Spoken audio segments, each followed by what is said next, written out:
गोवा बेळगाव महामार्गावरील अनमोड जळकट्टी ते अनमोड घाटपर्यंतचा परिसर हा वाईल्ड लाईफमध्ये येत असल्याने कॅसरलॉक क्रॉस नजीक उभारण्यात येणाऱ्या ब्रिजला फॉरेस्ट विभागातर्फे फक्त 7 मीटर ब्रिज बनवण्याची परवानगी मिळाली आहे।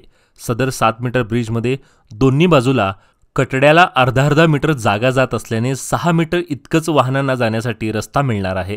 अनमोड मार्ग हा राष्ट्रीय महामार्ग असल्याने मोठमोठी अवजड वाहने याच ब्रिजवरून ये जा करत असतात। त्यामुळे एकाच वेळी दोन्ही बाजूने अवजड वाहने आल्यास अपघाताची दाट शक्यता निर्माण होईल।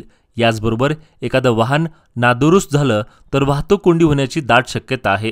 यामुळे कर्नाटकातील तसेच गोव्यातील ट्रक चालक मालक संघटनेने याचा विरोध केला।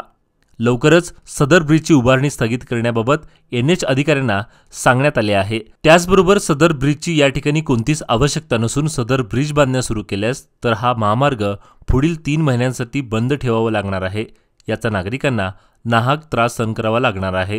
3 महिन्याचा बंद मागितलाय तर हा सदर ब्रिज आहे हा वाईल्ड लाईफ एरियामध्ये येत असल्याने या ठिकाणी फक्त 7 मीटरचा रस्ता करण्यासाठी फॉरेस्ट डिपार्टमेंटने परमिशन दिलेले आहे। NH वाल्याने परमिशन दिलेली आहे। तर 7 मीटरमध्ये 6 मीटरचाच हा ब्रिज बनणार आहे, कारण त्याच्यात अर्धा मीटर कटड्याला जागा जाणार आहे। 6 मीटर ब्रिज बनणार आहे। 6 मीटरमध्ये नॅशनल हायवे म्हणजे मोठमोठ्या गाड्या येणार जाणार, तर ह्या ब्रिजवरनं कदाचित यापुढे नंतर दोन्ही गाड्या ॲट अ टाइम मोठ्या गाड्या आल्या तर पास होणे कठीण होणार, ॲक्सिडेंटचे पण चान्सेस आहेत।